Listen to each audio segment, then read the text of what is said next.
ہاتھ اٹھا دی، اے رب تو اسے ہدایت دے دے۔ جیسا دکھتا تھا ویسا ہی بنا دے۔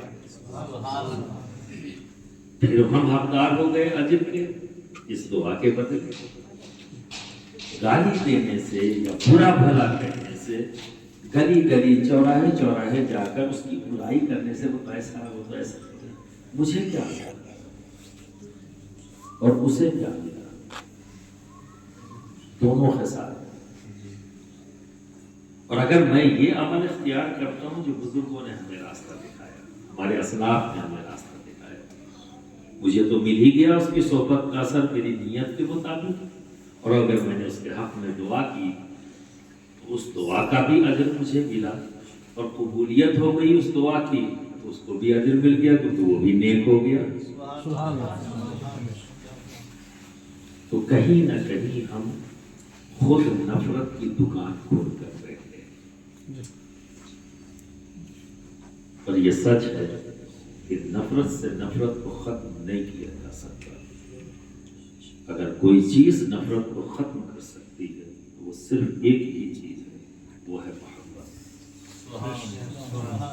نفرت تو بہت چھوٹی چیز ہے، جان کا خیال بھی ختم ہو جاتا ہے جب ہمیں محبت ہو جاتی ہے، کیونکہ یہ ایک ایسا جذبہ رب نے ہمارے اندر رکھا ہے کہ سارے احساسات ختم ہو جاتے ہیں۔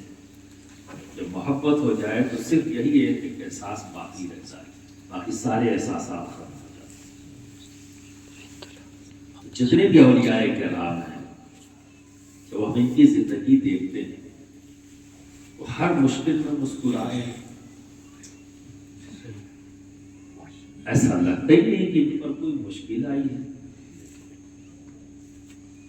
اور اسی میں ہی وہ سکون سے۔ میں ایک بار یوں ہی سفر میں تھا، سفر بھی بہت بڑا کلاس روم ہے، اور وہاں سے جو ایونٹ ہوتے ہیں، جو معاملات دیکھنے کو ملتے ہیں، وہ استاد بن جاتے ہیں، وہ سکھا جاتے ہیں بہت کچھ۔ تو یوں ہی سفر میں تھا میں مدھیہ پردیش میں، مجھے جانا تھا اندور سے برہان پور، اور راستے میں عصر کا وقت ہوا تو ہوا کہ بھئی آگے کہیں کچھ ہے اور استنجا بھی کرنا تھا، فرش بھی ہونا تھا۔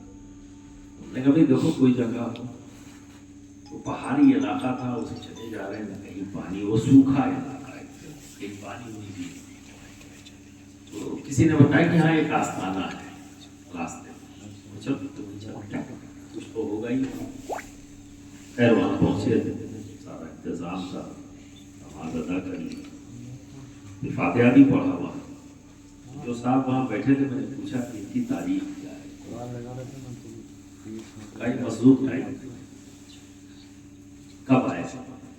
35 سال پہلے۔ میں نے کوئی واقعہ ہی نہیں بتایا، کہیں اسی جگہ پر آ کے بیٹھے،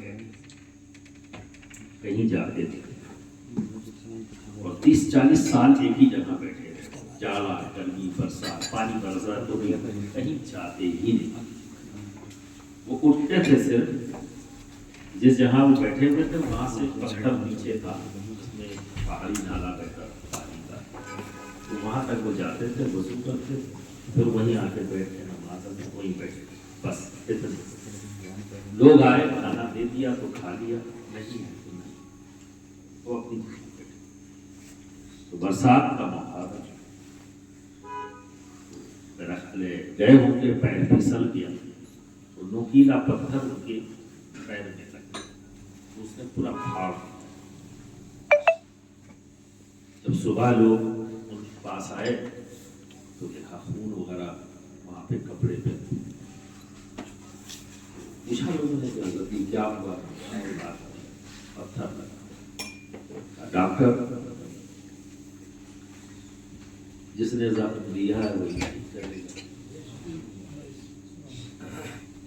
بیٹھے ہوئے، اب کوئی دوا نہیں، علاج نہیں، گوشت کافی پھٹ گیا تھا، وہ سڑنے لگا، اس میں کیڑے پڑ گئے۔ اب جو لوگ عقیدت مند آتے تھے ان کے پاس بہت زور دیا کہ علاج نہیں کر سکتا، کہیں نہیں جاؤں گا، نہ کوئی دوا دوں گا۔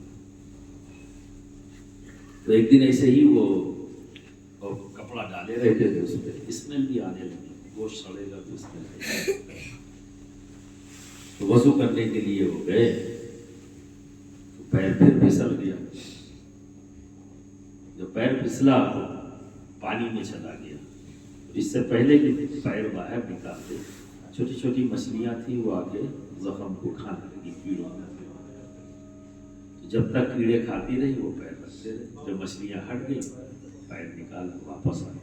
اب روز جب وہ جاتے وضو کرنے تو مچھلیاں ان منڈراتی تھی، پیر ڈال دیتے تھے۔ انہوں نے پہلے کیڑوں کو کھایا، پھر اس گوشت کو کھایا جو سڑ گیا تھا۔ اب پورا زخم ان کا صاف ہو گیا، پھر اپنے آپ کو پتا چلا۔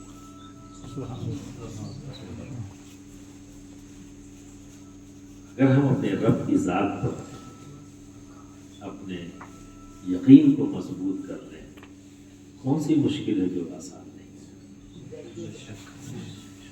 کیونکہ اللہ کے بندے ہمیں کچھ سکھا جاتے ہیں۔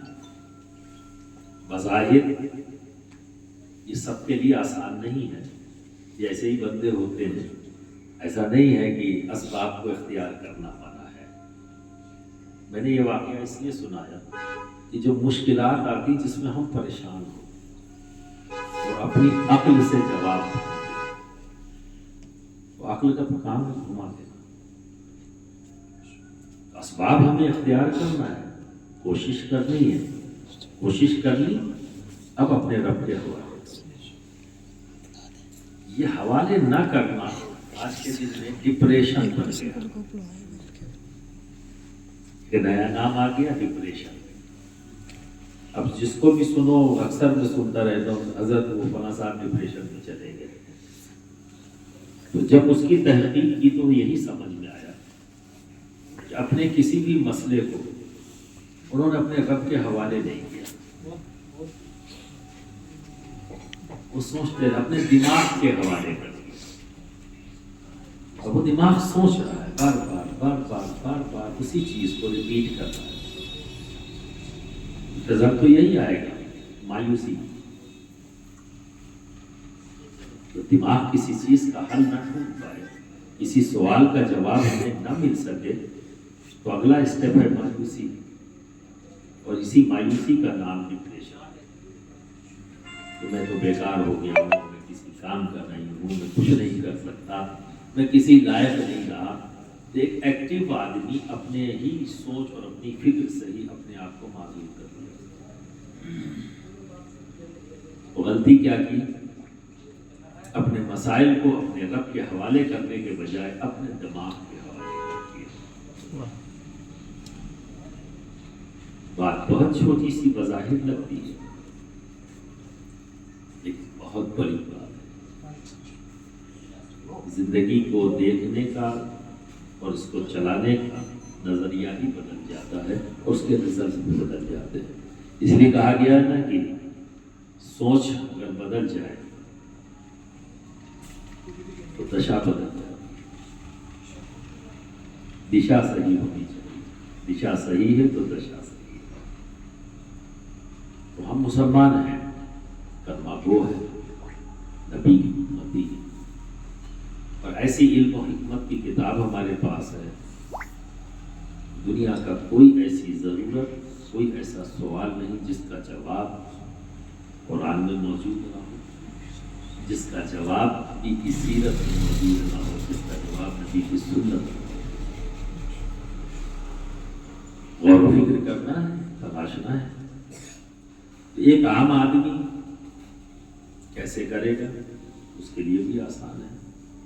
اللہ کا شکر ہے، پہلے 50 کلومیٹر 100 کلومیٹر جانا پڑتا کسی عالم کو ڈھونڈنے کے لیے۔ اب تو اللہ کا شکر ہے کہ ایک شہر میں ایک دو نہیں، بہت سے علماء ہیں جو اس مسئلے کو حل کر سکتے ہیں۔ لیکن ہم آج کے دن میں نہیں کر رہے، ہمیں فکر نہیں۔ ہم کوئی کام کر رہے ہیں تو اپنی سوچ اپنی فکر کے مطابق، لیکن ہم نے کبھی کسی عالم سے جا کر یہ نہیں کہا کہ میں یہ کام کرنے جا رہا ہوں، اب آپ بتائیے یہ رزق میرے لیے جائز ہے یا ناجائز ہے، حلال ہے یا حرام ہے؟ ہم نے نہیں کیا۔ تو جب ہمیں نالج نہیں ہے، ہم نہیں جانتے ہیں، تو کیا پریشانی ہے کہ ہم اس بار جا کے پوچھ لیں اس کام کو کرنے سے جو رزق حاصل ہوگا وہ حلال ہے نا؟ میں تو حلال روزی کمانا چاہتا ہوں۔ تو جب یہ جذبہ ہوگا تبھی تو ہم چلیں گے۔ اگر یہ جذبہ ہی ختم ہو گیا ہمارے اندر سے، یہ سوچ ختم ہو گئی، تو ہم کیوں کر جائیں گے ایک عالم سے پوچھنے؟ تو کہیں نہ کہیں ہم بلیم تو دے دیتے ہیں،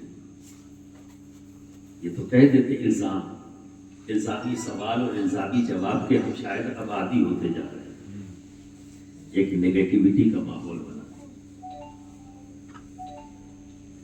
تو علم جتنا بڑھے گا اتنا ہی سوال پیدا کرے گا، تو جتنا سوال پیدا ہوگا ہر سوال کا جواب آپ کے پاس نہیں ہوگا، تو جواب نہیں ملے گا تو ٹینشن ہوگا، اور ٹینشن ڈپریشن ملے گا۔ تو صوفیانہ طریقہ اختیار کرنا پڑے گا۔ کوشش کرو، ہو گیا اب اپنے رب کے حوالے کر دو، اطمینان سے چادر کھینچ کے سو جاؤ۔ آپ سمجھ رہے ہیں؟ کوئی چیز آپ نے سوچی ہے مل جاتی ہے، آپ کے حق میں بہتر ہے، ابھی تو آپ کے رب نے آپ کو دے دیا۔ جو چیز نہ ملے فوراً یقین کر لیجیے کہ یہ چیز میرے حق میں بہتر نہیں، اس لیے میرے رب نے مجھے دی۔ یہاں بھی یقین کی ہی منزل کو طے کرنا ہوگا۔ ہم اپنے بچوں سے بہت محبت کرتے ہیں، بچہ ایک بار کوئی چیز مانگتا ہے ایک بار میں دے دیتے ہیں، اور کبھی کبھی ایسا بھی ہوتا ہے کہ شاید ہماری طاقت کے باہر کی چیز مانگ لی ہو اور ہم انکار کر دیتے ہیں، پھر بچہ مچلتا ہے، کبھی روتا ہے، ضد کرتا ہے، تو ہم اپنے طاقت کی باہر کی چیز کا بھی ارینجمنٹ کرتے ہیں، پھر دماغ لگاتے ہیں کیسے اپنے بچے کی اس خواہش کو پورا کریں۔ یہ جذبہ کہاں سے آیا؟ محبت کی بنیاد پر، کیونکہ ہم اپنے بچوں سے تو ہمارے خیال آتا ہے چلو ذرا سی کوشش کرنے سے میں اپنے بچے کی اس خواہش کو پورا کر دوں گا، ورنہ مچل رہا ہے، تڑپ رہا ہے اس چیز کو حاصل کرنے کے لیے۔ جب ہم یہ کرنے کے لیے تیار ہیں تو اب ذرا سوچئے وہ رب ہمارا جس سے زیادہ ہمیں کوئی نہیں چاہے، کوئی ہے ہی نہیں جو ہمارے رب سے زیادہ ہمیں چاہے، اور بعد رب اگر ہمیں کوئی چاہتا ہے تو ہمارے نبی ہیں، وہ اتنا چاہتا ہے، اور ہمارے نبی ہمیں بہت چاہتے ہیں، اور نبی جسے چاہے رب اس کو اور زیادہ چاہتا ہے۔ سبحان اللہ۔ اب آپ اندازہ لگائیں، اب اس کے بعد میری کوئی خواہش ہو تو رب کیوں کرنا پورا کرے گا؟ کیوں کرنے گا؟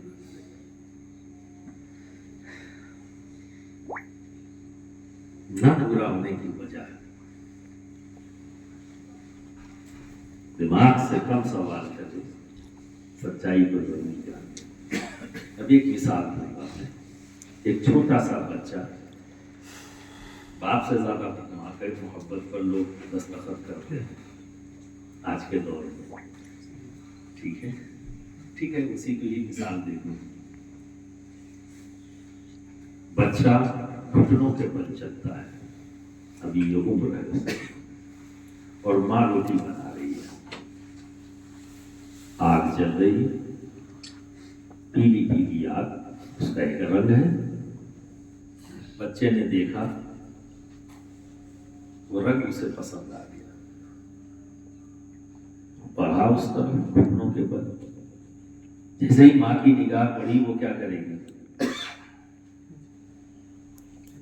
روکے گی، ٹھیک ہے۔ اب جیسے ہی ماں نے اس کو روکا آگ کے پاس جانے سے، بچہ مچلا،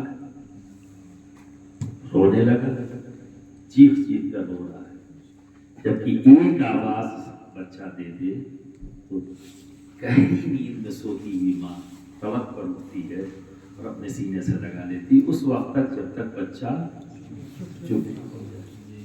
ایک طرف محبت ہے یہ عالم ہے اور دوسری جانب اشارہ کر رہا ہے وہ آگ کی طرف اور رو رہا ہے پر ماں اسے نہیں دے رہی ہے.